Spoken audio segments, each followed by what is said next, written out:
Wow. Oh my gosh. What good news. It's Thursday, June 12th, 2014, and this is Day 9 Daily, number 716, where we do indeed learn to be a better gamer. I'm back home in the house! Feeling good.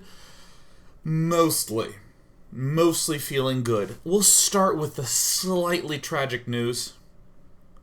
It is 2 weeks until I am gone from this room forever. The room that I began the Day 9 Daily in. I began in that corner, facing that way.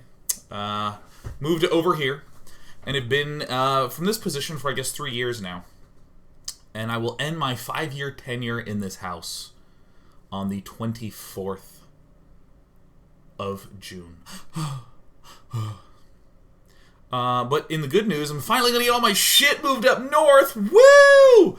And again, tragic news. I whistled on the SH, so that probably really hurt a lot of your ears. But I'll be moved.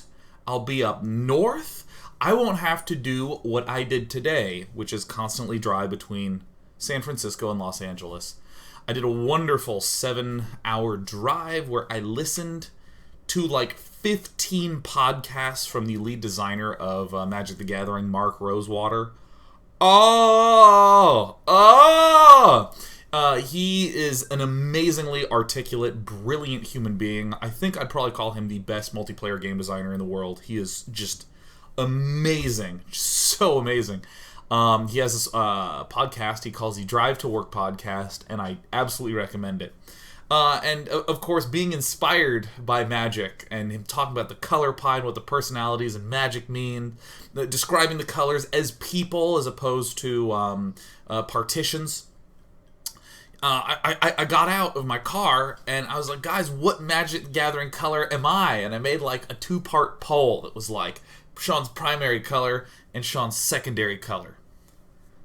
And I am apparently, according to y'all, primarily blue and secondarily blue. So, given that that is my most hated color in Magic the Gathering, that's amazing. I do value knowledge. I do value the idea that you can become whatever you would like, so long as you can accumulate the knowledge in the process to do as such. But I'm a fucking asshole because I'm blue. So I guess that does fit. I would call myself straight, is it all day. All about the feelings, all about the learnings. I don't like being told what to do as well, so that's why I feel I'm a little bit red-leaning.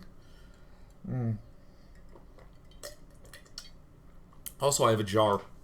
Tomorrow we're going to be playing Counter-Strike Go, Fun Day Monday. I don't even think I've put up on the calendar on my website because I'm an irresponsible douchebag.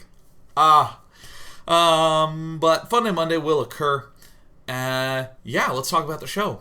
In today's episode, we're going to watch as many games as we can of the grand final series between Flash and Hero, which I thought was the first half of the finals, the first 3 games, I thought were just a stunning display of one-upsmanship. Just absolutely amazing. And the last few games were just beautifully solid defense. Excuse me, from Hero.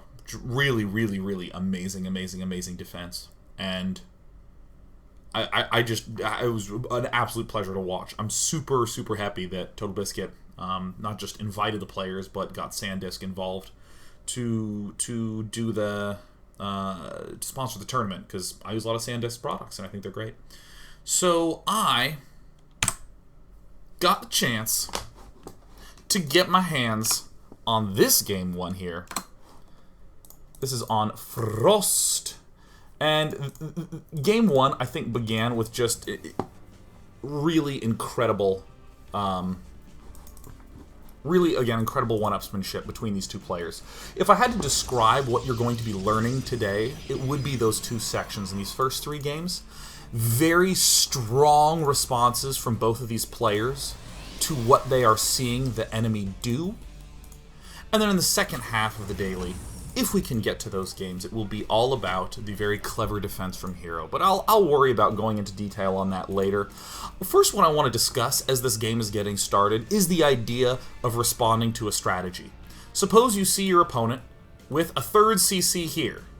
What can he do? Will probably not attack you anytime soon.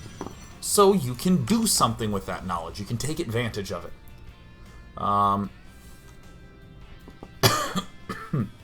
By the way, is my volume okay?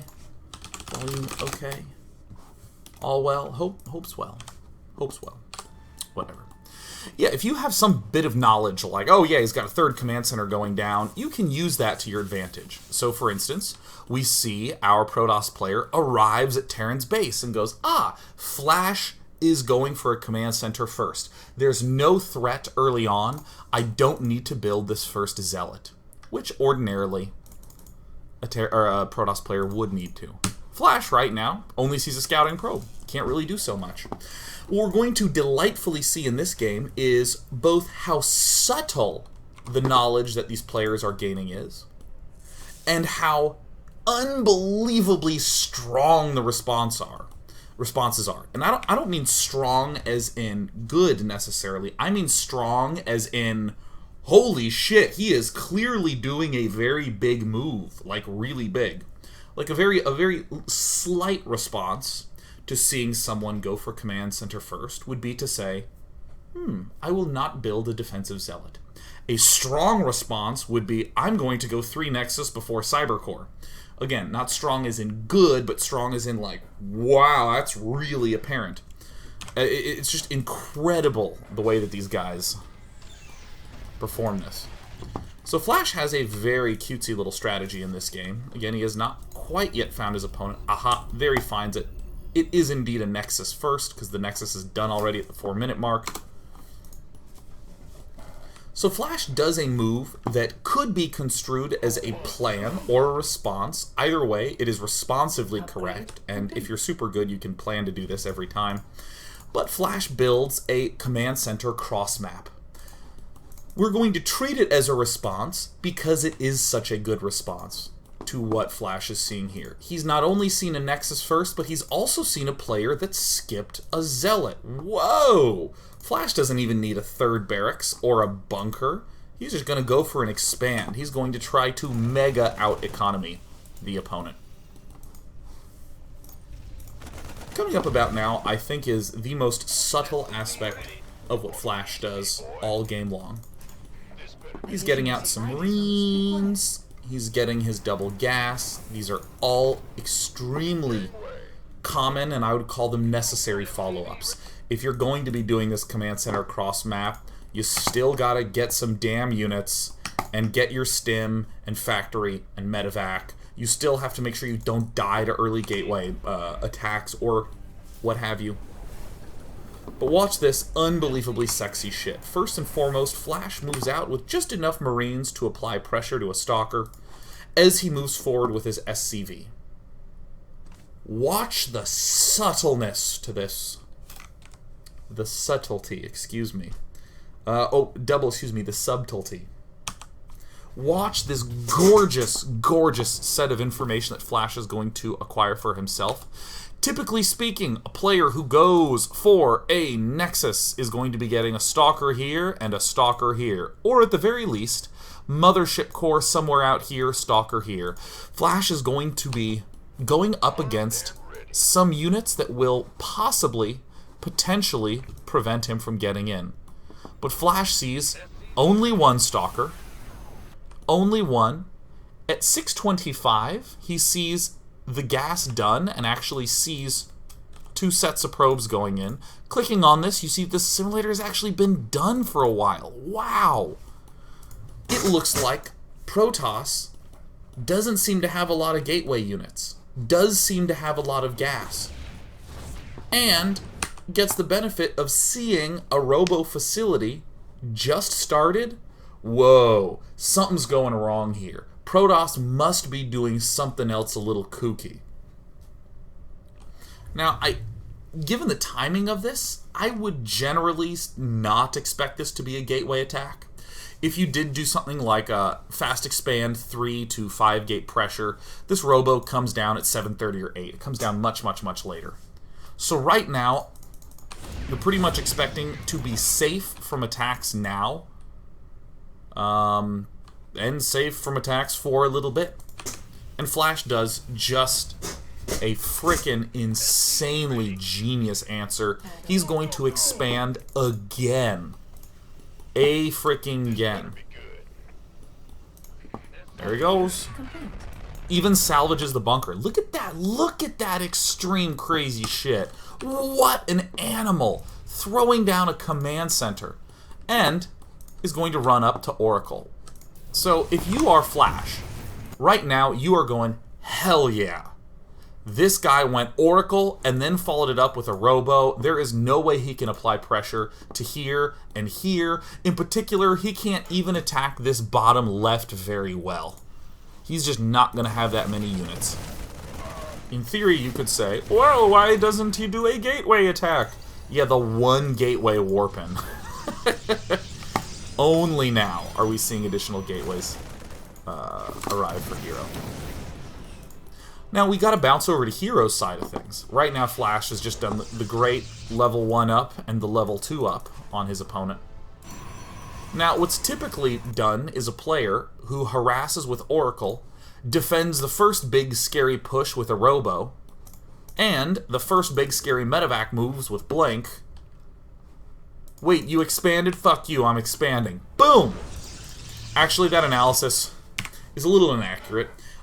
Hero is not taking a third base because he's a spiteful person. Not going, I can expand too.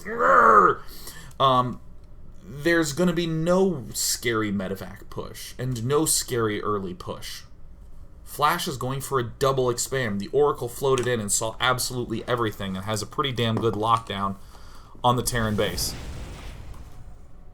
Plenty of time, in other words, for all these critical pieces to come together. 5 gateways. Noticeably late forge. To a certain extent, what Hero is claiming is, I want to do damage with an Oracle now, instead of get a super early upgrade and be strong later. And indeed, we see that Hero is very excellent at this. Very excellent. Attempted move-outs by Flash. Has to pull back because of this here Oracle. In the meantime, Flash has this base. I think he takes his double gas now. Boom. Perfect. No yet taking on the geysers. Lots of construction on the Colossus front. Typically, when a player goes for a very fast third, he'll have a little bit of extra barracks units, but it'll take a little time to get double starport up. So, massing up on the Colossus early, I think, is a very wise plan in order to combat that. So, pretty straightforward situation to be in. Again, a lot of extra barracks. And Hero's going to do a move in every one of these games that I like a lot, which is, instead of transitioning to Templar, he gets a lot of gateways. No gas geysers here, and goes for charge. And actually produces quite a lot of zealots for his main army. Typically what we see players do is do the defensive maneuvering. They will do Colossus and Templar to hold back, and then they will counterattack with their zealots, trying to pick off workers and what have you. But here, Hero is genuinely relying on these zealots to be a very big part of the force. Move in once again, still no knowledge of this. Also note, not a lot of observers, just 2. That's what the Oracle has been for this whole time. And given that he is low on counter-attacking, he's going to be, with this number of gateways, this first set of right around 10, with these first 10 gateways, this is to deal with a big, scary all-in. This is to be able to counter-attack, or counter-attack is not the word I want to use, like a snapback. It's like what they call it in Go, right? Where if you get pressured and you defend it, then you shove back. Counterattacking is more of you come here and like sneak around like that. With 10 gateways, you can build enough zealots to withstand a big scary all-in, and then you have the number of gateways you need to really apply that pressure and get in there. However, that didn't happen. There was no big scary all-in. So I like this choice, a Dark Shrine. It's kind of a replacement function for the counterattacking zealots. I'm building lots of zealots to stay in my main force, so I'm going to use a very small number of DTs to attack. I'm going to be efficient on the counterattack. Contrast this with the typical Protoss vs. Terran style of using lots of gas-heavy units, Templar and Colossus, and then spending lots of minerals on the counterattack by warping in like 8, 9 zealots, that sort of thing. This is one of the last pieces to this play. We see a whole crap load of gateways coming up. A lot of gateways. Still no Templar archives. Still none. And I'm starting to very much so like this style of play out of Hero. We're going to see it throughout this entire series. It's this de-emphasizing Templar, re-emphasizing just your basic gateway units. So let's go back to the Hero cam and witness this. We have the Dark Templar trying to sneak in. Little tiny guys. Oh, didn't work. Relatively inexpensive counterattacks when compared with what's normal. And notice that we do have the freedom to do this. If he surprises us with, say, a drop here, we have some cannons, and if he somehow gets into our base, we actually have a lot of gateways. So it's much more of the direct aggression style, but still with the same sort of theses that Protoss players rock out with. Move forward with the main army, get real value from the counterattacks. Except in this circumstance, it's not Zealots doing the counterattacking. It's built around Dark Templar doing the counterattacking. Flash, on the other hand, we haven't talked about him for a while because what he's doing makes tons of sense and it's very easy. I have a 4-base economy. Neener, neener, neener. It's just building up non-stop. Hero is so up in Flash's face. I think that sticking to the Hero cam really demonstrates how saucy this is. Look at the power of the Zealots. Look at the power! The power of the forest.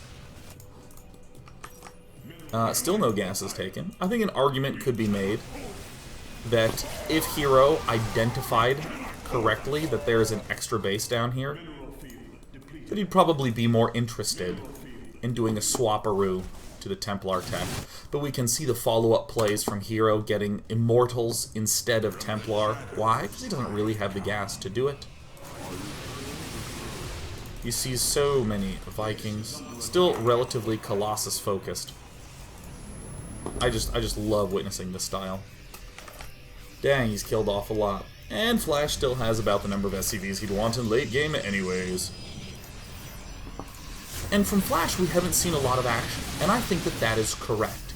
Typically, Terran players are doing all sorts of attacking to try to keep the Protoss down economically. And this is one of these very strong responses from Flash. Normally, Terran is trying to keep the Protoss down economically, to batter his probe line, to force him to build Zealots that he doesn't want to build, to kill things. But Flash says, yeah, I'm already ahead economically. I don't need to do the attacks to get ahead economically because I am ahead economically. I have a 4th base that's hidden. I got my 3rd base up super early. Alright, cool. Why attack? Why attack? Flash is patiently waiting for his 3-2 upgrades, for his magical mixture of having, oh, so many.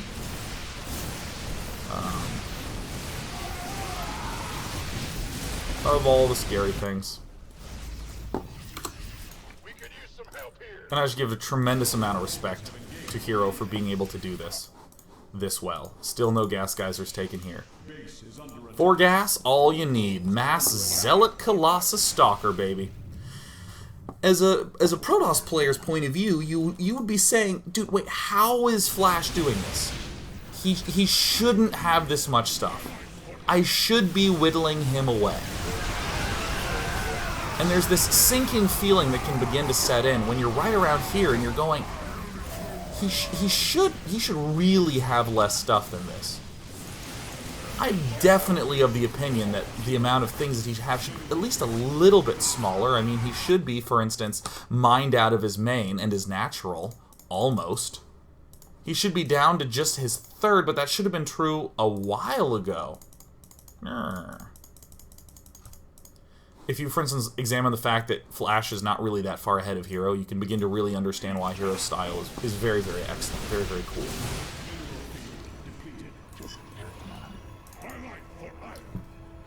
And I think a fairly typical move that I've talked about in many previous dailies is that if you are ever feeling like you need to be a little defensive, just focus on the gas-based strategies if you do not have your geysers up already. It's a very easy play to conserve. You can transition into the gas-based units like Colossus, like Templar, and as you are building those, you are saving up money to get your expand up. Love that sort of junk. Base is under attack. And do we see no Templar archives at all yet? Man, super late. Super duper duper late. Hero, appreciate. Go Hero! We're going to speed things along so we can actually get the opportunity to finish this game in segment 1 and watch the other games coming up. And Flash, I think, does a very smart move that sounds insane but makes complete sense. He is starving Protoss on 4 bases because he has a lead of 5. Flash is surprisingly not aggressive. He's just chilling back. I mean, there's this sort of stuff that's forcing him back in a literal way, but... Oh, I'm sorry, I miscounted. There's 6 bases. If I'm Flash, I'm thinking, okay, cool, I'll just chill here and kill an army if I can. I don't ever have to engage. After getting the 4 bases up, Flash stayed home. He didn't ever really pressure. He didn't ever really try to do big drops, do anything big and scary. And I think that that may very well be a clean core description of the Terran strategy in this matchup. Poke and prod at Protoss to get him on the back foot, and once he is all the way on the back foot, you take a lead in bases, and then you don't ever have to attack again. There are styles and circumstances where you can do it beneficially. You don't really have to do it a lot of the time. StarCraft 2 is, of course, all about numbers, of economy. It's an economic game. A lot of anything beats a little of the right thing. So Flash, look at this, kills this off, and then continues to go for the starvation play. Starvation plays are always more possible for the more mobile player. As in, if you have more mobility, it's absolutely an option if you can get the lead in bases. If you are not the fast player, it will often not be an option for you. And I think this is the gross part where... Oops. Wrong button. Where, if you're a Hero, you're just like, dude, how does he have so much money? This doesn't make any... Oh my god. Amazing hang-in-there-ness. So when we come back, we're going to watch one more game of Flash winning, but then we're going to get more of an opportunity to see Heroes 4 gas